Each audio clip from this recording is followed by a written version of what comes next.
जैसे कि हम सब जानते हैं कि फाइनेंशियल ईयर 2021 का अगर आप ITR-U मतलब अपडेटेड रिटर्न फाइल करना चाहते हैं तो 31 मार्च 2024 लास्ट डेट है। तो चलिए देखते हैं ITR-U कैसे फाइल किया जाता है। आप किसी भी फाइनेंशियल ईयर के लिए फाइल कर सकते हैं इस गाइड को यूज करके। तो लेट्स स्टार्ट।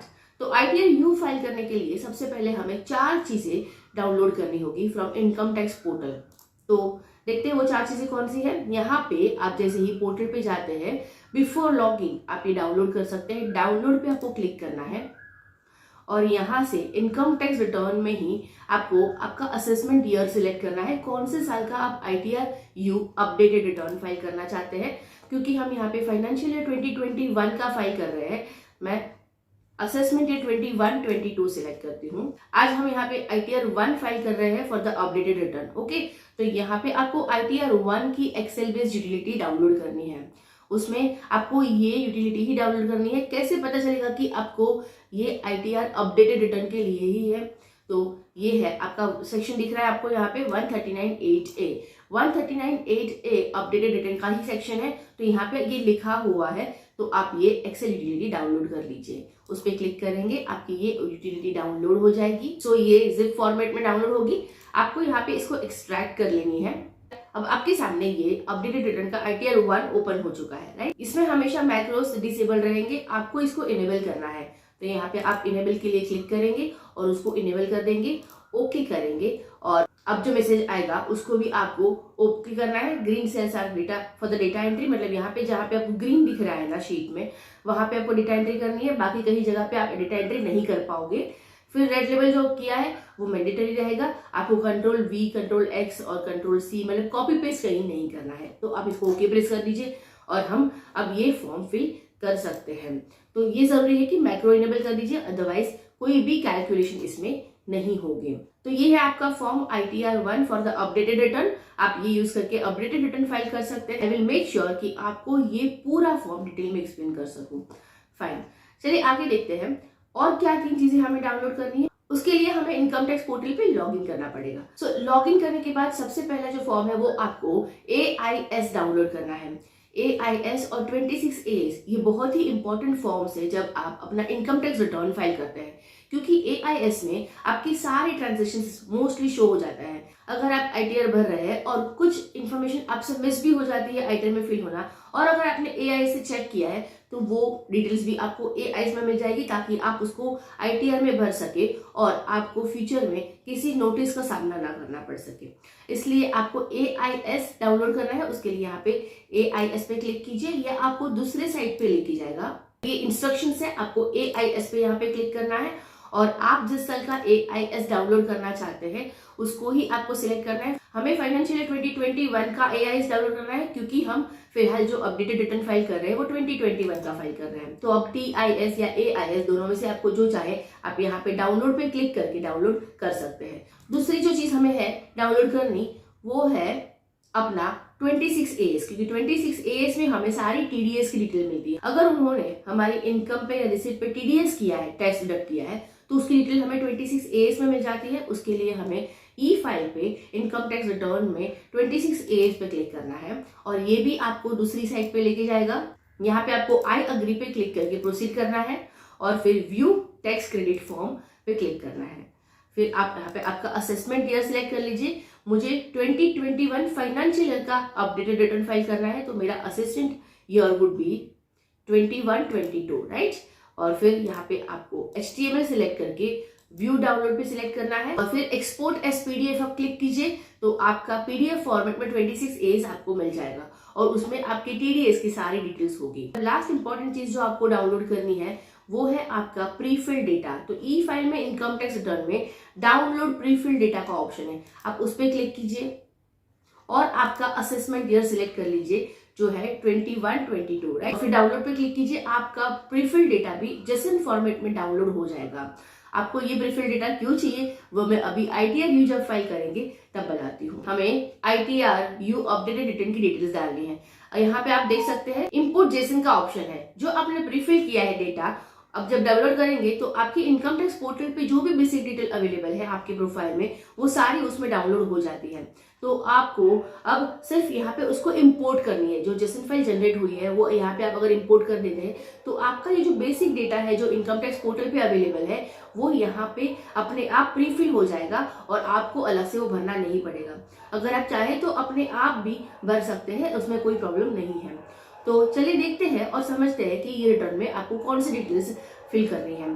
सबसे पहले आपका नाम है, जहाँ पे रेड मार्क में लिखे हुए हैं कुछ लेटर्स या वर्ड्स, वो बहुत ही इंपॉर्टेंट है, उसको आपको फिल करना ही करना है। तो आप अगर फर्स्ट नाम मिडिल नेम नहीं लिखते हैं चल जाएगा, आपका लास्ट नेम होना चाहिए। अगर ऐसा है कि आपने सिर्फ आपका समझो आपका नाम प्रतिभा है और आपने आपके पैन कार्ड में आपका सिर्फ नाम प्रतिभा ही लिखा है, आपका सरनेम या मिडिल नेम नहीं शो हो रहा है, तो ऐसे केस में आपको आपका नाम मतलब प्रतिभा लास्ट नेम में लिखना है। अगर आपका आपने डेटा प्रीफिल किया है तो ये सारी डिटेल्स अपने आप आ जाएगी, अदरवाइज आपको ये डिटेल फिल करनी है। आधार नंबर लिखना है, फिर आपका एड्रेस लिखना है, डेट ऑफ बर्थ है, फिर एरिया, टाउन, सिटी, ये सारी चीजें आपको लिखनी है यहाँ पे। फिर आपको नेचर ऑफ एम्प्लॉयमेंट सिलेक्ट करना है, तो आपका जो भी नेचर ऑफ एम्प्लॉयमेंट है आप सिलेक्ट कर लीजिए, आपको जो एप्लीकेबल होगा वो, राइट। फिर आपको यहाँ पे पूछा जा रहा है are you opting for new tax regime under section 115BAC। आपको न्यू टैक्स रिजीम और ओल्ड टैक्स रिजीम क्या है वो अगर पता है तो आप सिलेक्ट कर लेंगे। अगर नहीं पता है या फिर आप कंफ्यूज है कि आपको कौन सा सिलेक्ट करने चाहिए तो मेरी चैनल पे आपको वीडियो मिल जाएगी, मैं लिंक आपको डिस्क्रिप्शन में दे दूंगी, आप जरूर उसे चेक कीजिए ताकि आप समझ पाए कि आपको कौन सा रिजीम सिलेक्ट करना चाहिए। ठीक है, अगर आप येस पे सिलेक्ट करते हैं तो आपका न्यू टैक्स रिजीम सिलेक्ट हो जाएगा, अगर आप नो पे सिलेक्ट करते हैं तो आपका ओल्ड टैक्स रिजीम सिलेक्ट होगा। ठीक है, यहाँ पे मैं नो सिलेक्ट कर रही हूँ क्योंकि ओल्ड टैक्स रिजीम में बहुत सारे डिडक्शंस के ऑप्शन मिल जाते हैं ताकि हम अपनी टैक्स सेव कर सके। लेकिन ये केस टू केस डिपेंड करता है कि आपके लिए कौन सा बेनिफिशियल है, वो सारी चीजें डिपेंड करती है, आपकी कितनी इनकम है, आपके कितने डिडक्शंस अवेलेबल हैं एंड सो। आप उसके लिए वीडियो जरूर चेक कीजिए। तो मैं यहाँ पे फिलहाल नो कर रही हूँ क्योंकि मुझे ओल्ड टैक्स रिजीम में सिलेक्ट करना है। अभी आपसे कुछ और कंडीशंस पूछी गई है और उसका आपको आंसर देना है। Have you deposited amount of aggregate of amount exceeding 1 crore in any one और मोर करंट अकाउंट। तो आपको सिलेक्ट करना है सिंपली यस और नो। अगर डिपॉजिट किया है 1 करोड़ से ज्यादा तो आपको ये सिलेक्ट कर लेना है। फिर यहाँ पे दूसरा ऑप्शन है कि आपका ट्रैवलिंग 2 लाख से ज्यादा अगर खर्चा हुआ है फॉरेन ट्रैवल पे तो आपको यहाँ पे सिलेक्ट करना है। थर्ड ऑप्शन है आपका इलेक्ट्रिसिटी बिल अगर आपका 1 लाख से ज्यादा आया है प्रीवियस ईयर में तो वो भी आपको यहाँ पे सिलेक्ट करना है। 7 प्रोविजनल कंडीशंस है जहाँ जिसके बेस पे अगर आप आईटीआर फाइल कर रहे हैं तो आपको यहाँ पे येस और नो सिलेक्ट करना है, उसके बेस पे आपको डिटेल्स फिल करनी है। फिर ईमेल एड्रेस, मोबाइल नंबर और कौन से सेक्शन में आप फाइल कर रहे हैं बहुत इंपॉर्टेंट है। अपडेटेड रिटर्न की ही एक्सेल यूटिलिटी आपने डाउनलोड की है इसलिए आपको यहाँ पे ये ऑटो फिल हो गया है 139(8)A। बाकी सारे ऑप्शंस वैसे तो रहते हैं, आपको उसमें से सिलेक्ट करना होता है और 139(8)A में आप फाइल करें अपडेटेड रिटर्न, इसलिए आपको ये ऑप्शन सिलेक्ट करना है। सो ये सारी डिटेल्स बेसिक डिटेल थी जो आपको अपडेटेड रिटर्न में फिल करनी है, राइट। अब आगे डिटेल्स फिल करने से पहले आपकी इनकम की डिटेल्स फिल करने के लिए मैं आपको नेक्स्ट स्टेप पे लेके जाती हूँ जो नीचे आपको दिख रहा है पार्ट ए जनरल 139(8)A। हमें वो फिल करना है। ये पार्ट डिस्कस करने से पहले मैं आपको बता देती हूँ कि आईटीआर यू सब कोई नहीं भर सकते, उसके भी कुछ कंडीशंस है, उसकी कुछ टाइम लिमिट्स है जो मैंने अपने आर्टिकल में एक्सप्लेन की हुई है। हाँ, आप मेरा आर्टिकल रीड कर सकते हैं, लिंक आपको डिस्क्रिप्शन में दे देती हूँ, प्लस मेरी चैनल पे इसका आपको प्लेलिस्ट भी मिल जाएगा। ये सारे पॉइंट्स मैंने रील्स की फॉर्म में या शॉर्ट्स की फॉर्म में एक्सप्लेन किए हुए हैं। आप अगर यहाँ पे मेरी चैनल पे आते हैं तो आप अगर प्ले लिस्ट पे क्लिक करेंगे उसके पहले मेरी चैनल को सब्सक्राइब जरूर कीजिएगा। ठीक है, अब प्ले लिस्ट में आपको ये प्ले लिस्ट मिल जाएगा आईटीआर यू पे अपडेटेड रिटर्न पे, जहाँ पे आपको सारे शॉर्ट्स या मेरे वीडियोस आईटीआर यू के रिलेटेड जो भी होंगे वो मिल जाएंगे। ये रील्स में या शॉर्ट्स में मैंने आपको पूरा आईटीआर यू एक्सप्लेन कर दिया है, कौन भर सकता है कौन नहीं भर सकता है, उसकी ड्यू डेट्स क्या होती है और एंड सो। और आप चाहे तो आर्टिकल भी मेरा पढ़ सकते हैं। चलिए स्टार्ट करते हैं second sheet part a general 139(8)A। Okay, यहाँ पे भी रेड मार्क जो रहेगा वो इंपॉर्टेंट है, तो आपका पैन या नेम, फिर आप असेसमेंट ईयर सिलेक्ट करेंगे, यहाँ पे आधार number.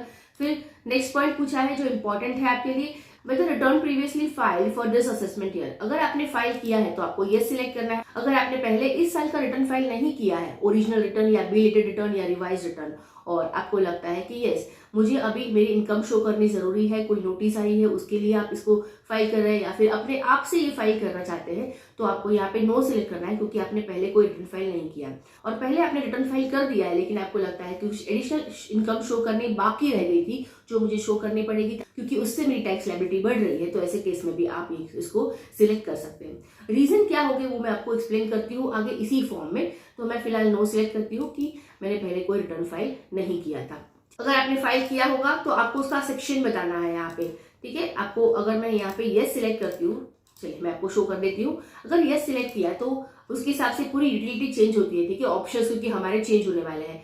If yes whether under section 139(1) और अदर फाइन। अगर if applicable enter form acknowledgement number और receipt number and date of filing original return, ठीक है। तो आपको ये सारी सिलेक्ट करनी है। कौन सा आईटीआर आपने फाइल किया था तो उसमें भी आपको ऑप्शंस मिल जाते हैं। आपने जो आईटीआर फाइल किया था आप लिख सकते हैं। आईटीआर 1 में यहाँ पे सिलेक्ट करके रख देती हूँ, उसका एक्नॉलेजमेंट आपको यहाँ पे लिखना है। फिर date of filing the original return आपको लिखनी है यहाँ पे, और मतलब जिस दिन आपने उस रिटर्न को फाइल किया था वो। Are you eligible for filing an updated return as per the conditions laid out in first, second and third provisions to section 139(8)(a)। तो इसमें भी कंडीशन है जैसे कि मैंने बोला आपको कि आपको ये फाइल करनी होती है। टाइम लिमिट उसकी दी हुई है with in 2 years from the end of the assessment year. मतलब आपको जैसे देख सकते हैं कि ये असेसमेंट ईयर 22 हो रहा है, 21-22, उसके 2 साल मतलब 31 मार्च 2024 तक, राइट। तो आपको ये सिलेक्ट करना है कि आप ये कंडीशंस फुलफिल कर रहे हैं कि नहीं कर रहे हैं। Choose the ITR form for updating your income ITR 1 to 7। तो वो तो ऑटो सिलेक्ट होकर आएगा क्योंकि आपने आईटीआर 1 की ही एक्सेल बेस्ड यूटिलिटी डाउनलोड की है। Reason for updating your income, तो यहाँ पे आप रीजन सिलेक्ट कर पाओगे। बहुत सारे रीजन के ऑप्शन आपको मिल जाएगी। जो भी रीजन हो सकते हैं आईटीआर यू फाइल करने के, उसके रीजन आप देख सकते हैं यहाँ पे। रिटर्न प्रीवियसली नॉट फाइल्ड और आप फाइल करना चाहते हैं। इनकम नॉट रिपोर्टेड करेक्टली और अभी आप करेक्टली करना चाहते हैं उसको रिपोर्ट, या फिर रॉन्ग हेड्स ऑफ इनकम आपने सिलेक्ट कर लिया था। Reduction of carried forward losses, reduction of unabsorbed appreciation, reduction of tax credit, और फिर रॉन्ग रेट ऑफ टैक्स, या फिर अदर कोई रीजन है जिसकी वजह से आप आईटीआर यू फाइल करने आपको यहाँ पे सिलेक्ट कर सकते हैं। एक से ज्यादा भी रीजन सिलेक्ट कर सकते हैं और दो यहाँ पे 2 की आपको ऑप्शन दी हुई है। अगर आप ज्यादा रीजन सिलेक्ट करना चाहते हैं आप एड रो पे क्लिक कीजिए, आप एक्स्ट्रा और भी रीजन सिलेक्ट कर पाओगे यहाँ पे आईटीआर यू फाइल करने के, ठीक है। ये हो गया। फिर are you filing the updated return during the period, तो आपको ये पीरियड सिलेक्ट करना है क्योंकि इसके बेस पर आपकी एडिशनल टैक्स कैलकुलेट होती है, ठीक है। अगर आप असेसमेंट ईयर एंड होने के with in 12 months he ITR you file करते हैं तो जो एडिशनल टैक्स लगता है वो सिर्फ आपका 25% ऑफ द टैक्स लगता है। और अगर आप सेकेंड ईयर में ये आईटीआर फाइल करते हैं तो आपका 50% of tax as additional tax आपको पे करना पड़ता है आपका यहाँ पे, क्योंकि सेकेंड ईयर आ रहा है। आप सेकेंड ईयर सिलेक्ट करेंगे, ठीक है, ओके। फिर आप are you filing the updated return to reduce carried forward losses और अनअब्सॉर्ब्ड डेप्रिसिएशन और टैक्स क्रेडिट। अगर ऐसा है कि पहले आपने कुछ डेप्रिसिएशन क्लेम कर लिया था, कुछ कैरी फॉरवर्ड लॉसेस क्लेम कर लिए थे, या फिर आपको टैक्स क्रेडिट कम करना है, इन 3 चीजों को अगर कम करना है तो उसके लिए अगर आप ये आईटीआर फाइल कर रहे हैं तो आपको यहाँ पे येस और नो का जो ऑप्शन है उसमें से सिलेक्ट करना होगा, ठीक है। If yes please specify the assessment years where credit forward loss और अनअब्सॉर्ब्ड डेप्रिसिएशन और tax credit is being affected because of the updated return. तो आपको ये साल में कौन से ईयर में था, क्या था एंड एवरीथिंग, ये डिटेल्स आपको यहाँ पे फिल करनी होगी, भरनी होगी। ये एक बहुत ही इंपॉर्टेंट फॉर्म है। जब आप आईटीआर यू फॉर्म फाइल करते हैं तब ये एक एडिशनल फॉर्म आपको नॉर्मल आईटीआर 1 के कंपैरिजन में मिल जाता है। चलिए तो अब फिर से जाते हैं इनकम डिटेल शीट पे और देखते हैं अब आगे हमें क्या इन्फॉर्मेशन फिल करनी थी। तो अब तक यहाँ तक हमने सारी डिटेल्स एक्सप्लेन कर ली है। मेरा यहाँ से पेंडिंग था जहां से हमें इनकम की डिटेल्स डालनी है, ठीक है। तो आईटीआर 1 है, उसमें सैलरी इनकम हमें शो करनी है। आपकी जितनी ग्रॉस सैलरी है आप यहाँ पे शो कर सकते हैं। आप सिर्फ ग्रीन फील्ड में ही डेटा फिल कर पाओगे, राइट। तो ये याद रखना है आपको। आप सैलरी फॉर्म 16 से अगर आपको मिला है तो वहां से आप देख के फिल कर लीजिए। अगर फॉर्म 16 नहीं मिला है तो आपके अकाउंट में जितनी सैलरी क्रेडिट हुई है उसको ऐड कर दीजिए पूरे साल के लिए, या तो फिर जितने मंथ की आपको सैलरी रिसीव की है वो आप यहाँ पे ऐड करके लिख सकते हैं। फॉर्म 16 से आपको सारी ये डिटेल मिल जाती है। फिर अलाउंसेस भी आपको फॉर्म 16 से देखने मिल जाएंगे, वो आपको फिल करने हैं। यहाँ पे आपको सारे अलाउंसेस यहाँ पे सिलेक्ट करने का ऑप्शन मिलता है, आप सिलेक्ट कर सकते हैं। एक से ज्यादा होगा तो ऐड रो करके आप क्लिक कीजिए और उसमें रोज आपकी ऐड होती जाएगी। आप उसमें डिटेल्स डाल सकते हैं अलाउंसेस की। आपको डिडक्शंस का पूछा जाता है। स्टैंडर्ड डिडक्शन तो 50,000 रुपीज का हर एक को स्टैंडर्ड डिडक्शन मिलता है, वो यहाँ पे ऑटोमेटिक आ जाएगा जैसे ही आप सैलरी इनकम डालोगे। जैसे कि मेरी सैलरी इनकम यहाँ पे है 10 लाख रुपीज, यहाँ पे मुझे स्टैंडर्ड डिडक्शन 50,000 का मिल गया, राइट। ये ऑटो फिल होके आता है। बाकी सारी चीजें आपको जो ग्रीन फील्ड में है अपने आप फिल करनी है। अगर आपके पास हाउस प्रॉपर्टी है और उसकी कोई इनकम है तो आपको वो सिलेक्ट करनी है। आपके पास वो मतलब सेल्फ ऑक्यूपाइड है, आपने लेट आउट करके रखी है, या फिर उसको डिम लेट आउट काउंट करना है तो वो आपको सिलेक्ट करना है। और आपकी डिटेल्स यहाँ पे हाउस प्रॉपर्टी की भी ऐड कर दीजिए। यहाँ पे इनकम फ्रॉम अदर सोर्सेस आपको लिखना है, उसमें भी आपको income from other sources select करने के ऑप्शंस मिल जाते हैं। तो ये सारे ऑप्शंस उसमें है, आपको सिलेक्ट करना है। मोस्ट ऑफ दी आपकी income from other source interest ही होगी। आपको अलग अलग टाइप के जो इंटरेस्ट मिलते हैं या फैमिली पेंशन हो सकता है, उसके अलावा भी ऐसी कोई इनकम है जो आपको अदर इनकम में लिखनी है तो आप एनी अदर सिलेक्ट करके अमाउंट फिल कर सकते हैं। तो ये हो जाएगा आपका इनकम डिटेल्स। ओके, अगर डिविडेंड इनकम भी रिसीव की है तो वो भी आपको यहाँ पे मेंशन करनी है, राइट। और उसके नीचे आता है डिडक्शंस का फॉर्म। डिडक्शन का ऑप्शन आपको सिर्फ ओल्ड टैक्स रिजिम में ही मिलेगा। अगर आपने न्यू टैक्स रिजिम सिलेक्ट किया है तो ये सारे डिडक्शंस आपको अलाउ नहीं होंगे, इसलिए आपको ये डिडक्शन के ऑप्शन न्यू टैक्स रिजिम में नहीं मिलेंगे। आपने जो भी इन्वेस्टमेंट्स की है एटीसी में, एटीसीसीडी में, ये जो इन्वेस्टमेंट्स आपको दिख रही है यहाँ पे पूरा लिस्ट आपके सामने है, आप यहाँ पे वो लिख सकते हैं। एटीडी का है, एटीजी, एटीजीजीए, ये सारे डिडक्शंस अगर आपने इन्वेस्टमेंट्स किए हैं तो आप उसका डिडक्शन यहाँ पे जरूर क्लेम कीजिए और सारी डिटेल फिल कर दीजिए। फिर है एग्जेम्पशंस। एग्जेम्प्ट इनकम भी आपको यहाँ पे रिपोर्ट करनी है। एग्जेम्प्ट इनकम का भी ये लिस्ट में से सिलेक्ट कर सकते हैं, ड्रॉप डाउन लिस्ट से जितनी होगी आप लिख सकते हैं। ओके, और फिर टैक्स तो आपको अपने आप नहीं लिखना है, यहाँ पे टैक्स ऑटो कैलकुलेट होता है। सिर्फ आपको अगर रिलीफ क्लेम करना है तो वो रिलीफ का अमाउंट आप यहाँ पे फिल कर सकते हैं या भर सकते हैं। बाकी सारी चीजें यहाँ पे ऑटो कैलकुलेट होती है। नॉर्मली क्या होता है, सारी डिटेल्स फिल करने के बाद यहाँ पे हम कैलकुलेट टैक्स पे क्लिक करते हैं, टैक्स अमाउंट कैलकुलेट अपने आप हो जाती है। लेकिन फिर भी हमें फिलहाल कुछ डिटेल्स फिल करनी बाकी है, हम अभी आगे बढ़ते हैं। नीचे शीट्स में आप देखिए पार्ट ए भी हो गया है। अब टीडीएस पे जाते हैं। फॉर्म 26A हमने डाउनलोड करके रखा है, राइट। उसमें आपकी सारी टीडीएस की डिटेल आपको मिल जाती है, तो आपको वही डिटेल डालनी है। यहाँ पे अगर आप सैलरीड पर्सन है तो आपको फॉर्म 16 से जो डिटेल्स मिली है टीडीएस हुआ है वो डिटेल डालनी है। यहाँ पे टैन, उसका डिडक्टर का नाम, फिर आपकी कितनी सैलरी है और वो अमाउंट लिखना है और कितना टैक्स डिडक्ट हुआ है, राइट। एक से ज्यादा एम्प्लॉयर्स है तो आप उस सारे एम्प्लॉयर्स की डिटेल आपको भरनी है। अगर कोई अदर देन सैलरी इनकम पे या रिसिप्ट पे टीडीएस हुआ है तो वो डिटेल आपको यहाँ पे इस टेबल में फिल कर देनी है। ओके, और फिर अगर आपने कोई एडवांस टैक्स या सेल्फ असेसमेंट टैक्स भी पे किया है तो वो भी आपको यहाँ पे ही लिखना है, ठीक है। जैसे कि जब आपने 2021 का रिटर्न ऑलरेडी फाइल कर दिया है, तब जो टैक्स पे किया था एडवांस टैक्स या सेल्फ असेसमेंट टैक्स, उसकी डिटेल्स आपको यहाँ पे भरनी है। आप इनकम टैक्स मतलब आप अपडेटेड रिटर्न के साथ मतलब इस ITR-U के साथ जो टैक्स पे करने वाले हैं उसकी डिटेल्स आपको यहाँ पे नहीं लिखनी है। मैं आपको फिर से बता रही हूँ, ये बहुत ही केयरफुली आप सुन लीजिए कि ITR-U के साथ जो टैक्स आप पे करेंगे उसकी डिटेल्स आपको यहाँ पे शो नहीं करनी है, ठीक है। यहाँ पे उस टैक्स पेमेंट की डिटेल्स आपको शो करनी है जो आपने जब एक्चुअल में 2021 में ITR फाइल किया था, ITR-1 या कोई भी आपका जो एप्लीकेबल है उस टाइम पे जो टैक्स पे किया था उसकी डिटेल्स आपको यहाँ पे भरनी है, ठीक है। अब आगे बढ़ते हैं। TCS नेक्स्ट फॉर्म है अपना TCS का। उसमें अगर कोई टैक्स कलेक्शन की डिटेल आपने किसी से टैक्स कलेक्ट किया है तो वो भी आप डिटेल्स उसमें उस फाइनेंशियल ईयर में अगर किया था तो वो डिटेल आपको यहाँ पे भरनी है। फिर नेक्स्ट पार्ट है हमारा पार्ट B ATI, ये फॉर्म हमें फिलअप करना है उसके बाद, ठीक है। पार्ट B ATI में हमें जो डिटेल लिखनी है वो क्या लिखा है देखिए। Head of income under which additional income is being returned as per updated return. जो आप एडिशनल इनकम यहाँ पे लिखा रहे हैं वही इनकम आपको फिल करनी है। तो अगर इनकम फ्रॉम सैलरी में जैसे कि मैंने 10 लाख रुपीज शो की थी तो वो मुझे यहाँ पे लिखनी है, क्योंकि वो मैंने पहले ITR भरा नहीं था तो अब मेरी एडिशनल इनकम 10 लाख है। लेकिन आपने कोई ITR पहले ऑलरेडी भरा हुआ था तो आपने जितना इनकम ज्यादा अभी दिखाया एडिशनल इनकम के लिए अगर आप ITR-U फाइल कर रहे हैं तो उसकी ही डिटेल आपको यहाँ पे फिल करनी है।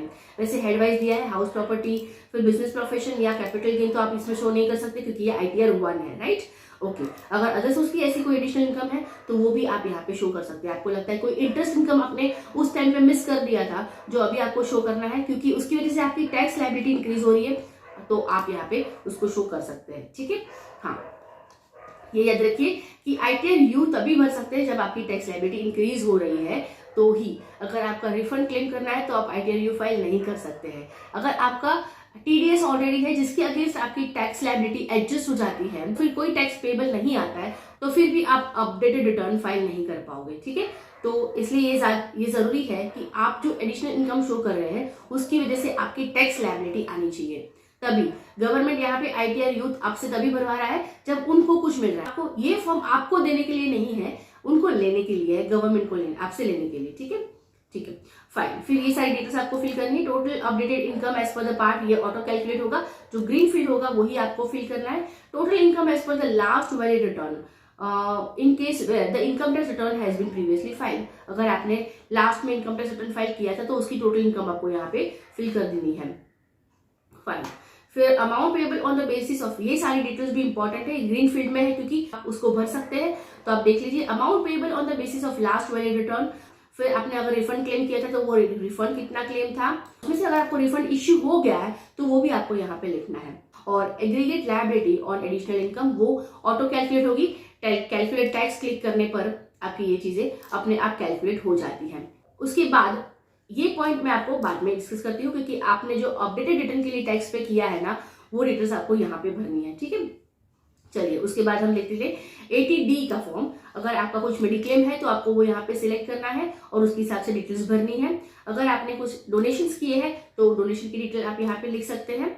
और 80GGAB का अगर डिटेल है आपकी तो आप यहाँ पे उसको फिल कर दीजिए। अब उसके बाद हमें आना है टैक्सेस पेड एंड वेरिफिकेशन पे। तो आपने जो ऑलरेडी डिटेल्स फिल की हुई है उसकी अमाउंट यहाँ पे ऑटो फिल हो जाएगी, आपको यहाँ पे फिल नहीं करना है। सिर्फ यहाँ पे details of the bank account upload है।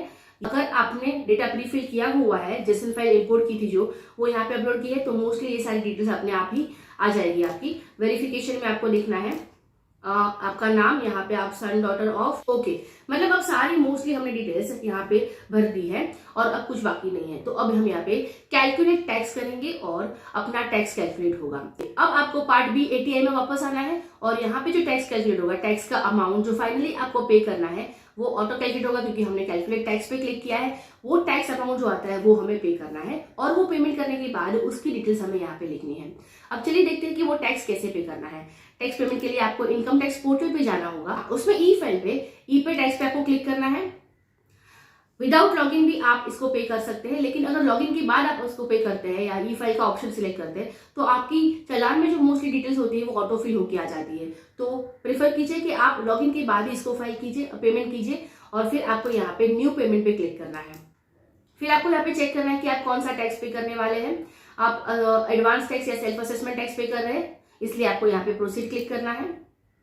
असेसमेंट ईयर सिलेक्ट कर लीजिए 2021 और आप सेल्फ असेसमेंट टैक्स पे कर रहे हैं यहाँ पे ITR में, तो आप कंटिन्यू कर दीजिए यहाँ पे और फिर आपका टैक्स का अमाउंट यहाँ पे भर दीजिए।